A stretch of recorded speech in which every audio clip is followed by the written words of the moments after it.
The outline. Okay. Greetings, everyone.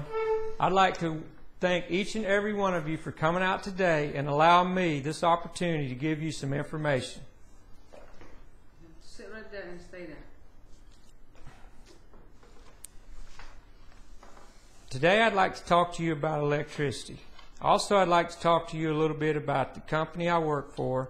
And lastly, I'd like to tell you a little bit about what I do for the Orlando Utilities Commission. Have any of you ever really thought about how electricity affects each and every one of our lives on a daily basis?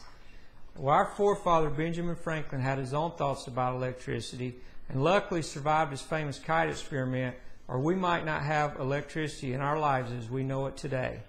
There were many others before and after Franklin who made their contributions, including Michael Faraday, who in 1831, while experimenting with magnetism, discovered that if he placed a magnet inside a coil of copper wires, that current would flow in the wires. Thomas Edison invented the first practical direct current generator, and George Westinghouse purchased the patent from Nikola Tesla for the first practical commercial alternating generator.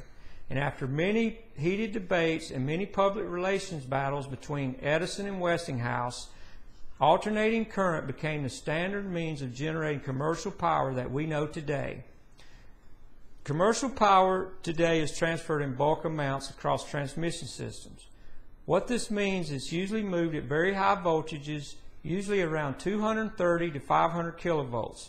This is what we call the bulk electric system, and this is the area that is most heavily regulated and monitored by the government.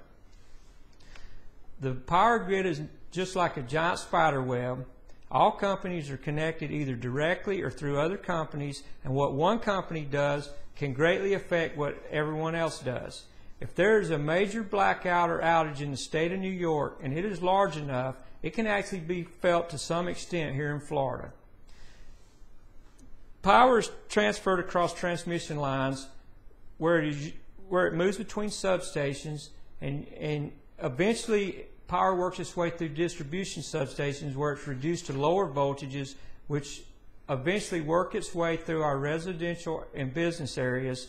And before power finally reaches our homes and businesses, it's usually reduced to around 230 volts right before it enters our homes. As power enters our homes, it can be split off into 110 volts. This is what allows us to watch our favorite TV programs, prepare our family meals, remain comfortable in our homes all seasons of the year, and do all the things that we really don't even think about. The company that I work for, the Orlando Utilities Commission, started out with very humble beginnings in 1901 as a privately owned utility that served the city of Orlando. In 1922, the city of Orlando purchased what was then the Orlando Water and Light Company for $975,000. Today, OUC is the second largest municipal-owned utility in the state of Florida, with assets worth more than $2 billion and annual operating revenues of more than $673 million. OUC's customer base has grown from 5,000 customers to more than 250,000 customers, and annual electric sales have grown from 7 million kilowatt hours a year to more than 8.5 trillion kilowatt hours a year. I started out with OUC at the Curtis H. Stanton Energy Center in August of 1989. My first assignment with OUC was in the maintenance department. During my 19 years at the Curtis H. Stanton Energy Center, I pretty much had my hands on, operate, or maintain every piece of equipment on the site. If it has anything to do with power generation, I pretty much have had my hands on it, operated, or maintained it. Commercial generators today are based on Michael Faraday's experiments with magnetism. Commercial generators are nothing but really big electric magnets. And all commercial generators really do is convert mechanical energy into electrical energy. About 2 years ago, I moved over to the transmission side of the business into system operations. Today, I am a system operator for OUC's bulk power system. My daily job entails constant monitoring of the system, communicating and maintaining schedules with other utility companies, and operating generation units to meet the demands of customer loads, and always ensuring that the bulk system remains in balance.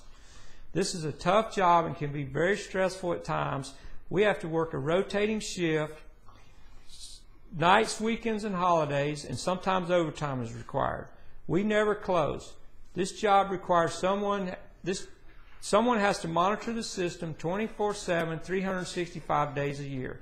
But this can also be a very rewarding job, knowing that you are making a small contribution to the quality of life for so many people. So the next time you flip on that light switch, please remember there are a lot of people out there that work very hard year-round to ensure that the lights always come on for you. And I want to thank everyone for coming out today and allowing me this opportunity to give you some information. Very Now, good. how was that? You did very good. I stumbled a little, but You did very good. Yeah, you really did. good. I hope everybody